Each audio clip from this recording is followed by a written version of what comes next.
Question. What's your question? Stand up, please. Identify yourself and ask your question. Do we have a mic? Do we have a mic for her? I don't need a mic. I'm Chapena. That's for sure. Hello. My question is for Jesse Ruiz, of course. I wasn't expecting that at all. Right. So, you know, I don't know how you even have the heart to sit here and face so many of us that actually seen the up close and personal, you know, school closings that so many people, you know, want to put the blind eye to. And but my question is, you know, you say that the school closings were for the better of the kids and No, the I said it was education. unfortunate that we tried to do that in a process that was unfortunate that none of us would have ever chosen You to do. tried or you did? We tried you did. to do it. You didn't We try, figured- you did. No, we tried to But keep the when you best interest say of the about students at heart, buildings yes. being old and not putting money into it, what is your excuse for Lafayette and Shy Arts? You took that building from my kids. Look at them. Look at them. You took that building from them and you gave it right over, not even 8 months later, to Shy Arts. While we're sitting here talking about crying about money, you guys gave Shy Arts money. Okay. So why you Let him say answer. Let him answer. that there's no charter schools and the kids are leaving and everything? Yes, you don't want to hear it. Ban me. Isn't that what you're good at? Banning parents? Let him answer. Ban me. And when you say this is not personal, Jesse, this is more than personal. Sure. This is more than personal. You see these kids? I never said it wasn't personal. You took their My board school. service is very personal to you me. took their school and you gave it to a private sector. While you're sitting here saying we don't not got no private, it's money, a public you're school. playing Jesse, with let money her- right in front just of let our her work faces. herself. So my question to you is, how do we end up better? You know that my kids went to a better that's- school. you made your My kids point. went to a better Make your point. school. Let him Matter of answer the fact, question. it's a level 1 school. You know what it's doing to my kids? They can't seem to catch up. Okay? So while you think you're placing my kids in better school, you're actually failing them without, well you know it. Sure. You just don't want to realize it. Thank you. Jesse, you want to respond Again, you know, we didn't place these students in a school. We gave them opportunities to go to a receiving school, and then they had other parents and families had opportunities to seek out other options for their students. So there was not an assigned placement to any student. And again, it's a better performing school. Hopefully, the environment is going to be helpful to your children, and it's not going to be anything that's harmful to your children. I mean, you moved. I saw the video. You moved to be closer to Pritzker. So that's an option you sought out. In case everybody didn't know, I live for CHA. Okay, I don't move by choice. They move me, but you wouldn't know nothing about it. Nothing. There's We must recognize that. We must recognize the immense amount of recognize trauma the that children and parents have experienced through the through the mass school closings. So what are we doing? Well, to that's limit that? absolutely the question we want to keep coming back to. There's a lot of trauma. There's a lot of passion out there, and we want to address that and moving forward in a positive way. Can Laura, may I say we have something someone- briefly? Yeah, sure. Very briefly. Sure. What we have not addressed is that there's a different level of expectations of our young people, district-generated expectations based on where they live. I'll give you some concrete examples. Brother Jesse, you were on the board in 2011. May. And so in 2011, despite the things I told you about Dyett High School, we did a course comparison between Dyett, Lakeview High School, 2 blocks from Rahm Emanuel's house, and Northside College Prep. I'm not even going to talk about Northside College Prep. At Dyett High School, Lakeview had 12 advanced placement classes, Dyett had none. Lakeview had darkroom photography, studio art, a number of different art options. Dyett had art as an online class. I brought these concerns to you, and this is despite the improvements we made at Dyett High School, historic improvements. So I think that if you look at Agassiz Elementary School, which is in Lincoln Park, it's the same size as Mollison, same student enrollment. The students at Agassiz are taking Mandarin Chinese and Arabic. It's 24 teacher aides. It's a teacher aide for every teacher in the building. At Mollison Elementary, there's one teacher aide. Okay. The parents had to fight. Hear what I'm saying. The parents had to fight to even get a part-time Spanish instructor. Now, at some point, you have to call an apple and Yeah, an orange you and made orange. this point. You made this point. There's a lot of disparity in And the that's why there was CPS. student-based budgeting, and the principal can decide how When they the, spend now the those schools funds. get even less money, Good though, evening. Jesse. I have a question for Student? Mr. Reese. Yes, hello. Yes. Hi, I'm Carolina. And I know Ms. Laura Washington has talked a lot about respect. And the first respect, I want respect to the community. So please stop with your lies. Lie number one. You did not close underutilized schools because I could give you a list of AUSL schools that are severely underutilized. One that I work with is Piccolo. That school has there only were over 38% 300 underutilized utilization. schools. We didn't Wait, close I'm talking- every hold on. underutilized But school. you're talking about money. Stop with the lies. Because I can tell you it was not a not lie, it's based on fact. Jesse, utilization. Please, and I'm going to tell you, because personally, I've been in those schools, worked in those schools, and know those families. I can give you a list of number of schools that are underutilized. It's not about the money. Sure. Because there is money. Because you as a taxing body would put some stop to some of those tips that are Okay. diverting money from the public schools, right? Okay. So if it was about Tips money, aren't a we would CPS not do question. that. One. So this underutilized formula that they use to close 50 schools, come on now, if you all believe in that formula, you still believe in Santa Claus. What that formula was, penalize schools like Ryerson, which was a high-performing school in the West Side of Chicago and Lawndale. Most of you know that area is one of the high-crime areas. That school was excelling. Well, what you did with your formula was penalize that they had a library in there.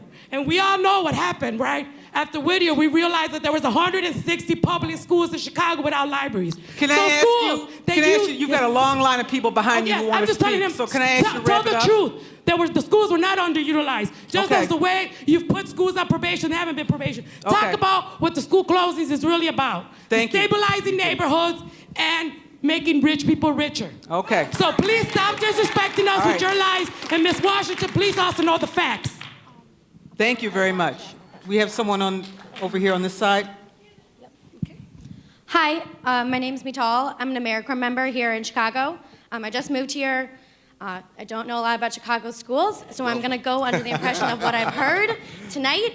I just want to know that instead of taking these buildings that you say are underutilized, space is important. I understand that we have to make money to help people, but instead of closing them, why didn't you think outside the box and use them to help the communities, make them into social services, clinics, food pantries, something else? You can use the space. Right now, those schools are sitting empty. Okay. I work across from an empty school. What are you going to do about it? Well, there's currently a body that's looking at what to utilize, and those are some of the ideas. But again, the funding to run all those things, that's the key that's missing. That if we ran all those other things, we could educate even less kids. Are So- there any plans to use the closed buildings? Last year, they put all the schools on the real estate block and pulled them off the market very quickly after the public got They're all being wind. looked at and seeing, and there's a body that's been looking at it to see how these things can be repurposed. There's one community nonprofit that bought one of the schools. One of Okay. the schools has been sold to But the Northwestern Settlement. The rest of it is under study at this No, point. to Northwestern Settlement. Okay. Laura, we actually crashed one of those meetings where people were prospecting basically in Overton, and they were walking around there, and there's Miss Irene, she was there. And what I'd like to say is that the primary flaw in all of that, even if you talk to a community and people agree a school should close, the people that were in the room prospecting were not the parents and the people who were impacted by those closings. What we don't do in the city of Chicago is talk to and listen to the people whose lives are affected by those decisions. We make decisions, or decisions are made that people don't have to live with, except for maybe the emotional strain of it. But they don't have to live with the fact that their school, now that school is 1.5 miles away. You can't, this may be aggravating to some, but you cannot escape that point. So if this was really about doing the public good, you would engage the public who's impacted by your decision. Well, that's what we're trying to do tonight here, and I want to get to the next questioner or comment. Hi, my name's Erica. I'm with a group called Parents for Teachers. We fought the school closings last year, and after the schools were closed, we spent the year doing a similar research project to what the university did. We interviewed 51 parents from 16 of the closed schools, And while I commend you for the research you did, I think it kind of missed the boat. And what I haven't heard anyone here talk about tonight is what are the conditions in those closed schools? Because the vast majority of those 51 parents from 16 schools that we talked to had huge complaints. They were dissatisfied with the conditions in their schools. They reported many of the things that we all predicted would happen if the schools were closed. They found that when they sent their kids to the new schools, the schools were unprepared. IEPs weren't transferred over. Records were lost. They reported that some of the welcoming schools were not very welcoming. Parents didn't feel welcoming there. They reported huge overcrowding at many of the schools. Caseworkers having to meet in the lunchroom, libraries having to be given over to classrooms. At one school, G2 Univers School, they had 51 kids in kindergarten. They had to divide up the class and take away the lunchroom to have class in the lunchroom. So And you're, then finally- so you're suggesting that there needs to be more research on I'm on the suggesting that there conditions. needs to be more research. We presented these findings to Barbara Bird Bennett at the end of last year. We asked her to hold a meeting for parents from the closed schools to come and express these concerns and to hear what you all plan to do about it, and she never responded. So I guess I'd like to ask you, Mr. Roos, what are you going to do about this? I'm concerned, I think as we all are, that the conditions in these schools are actually even worse because they've lost the extra funding they had last year. Again, those, and CPS is doing its own study and trying to get, once we have a full year of data, but those conditions are always monitored. These are some new complaints I have not been presented with before. I had office hours this morning. I meet with community members. Somebody from the board meets with community members every single month. And Well, so, I'll give you copies of this, Yeah, but I please want to do. say that the problem is these are real people. They're not data points. You have Right. to talk to the parents. You have to talk to the students. That's what we do You have at to talk to office the teachers hours. in these schools. yes, Elaine, did you want to? Yeah, I wanted to say that you're absolutely right. We absolutely need to know what families' experiences are in these schools, where they ended up, which is what we intend to look at next. This was a very limited study that just looked at where students ended up. And we need to look at all families, right?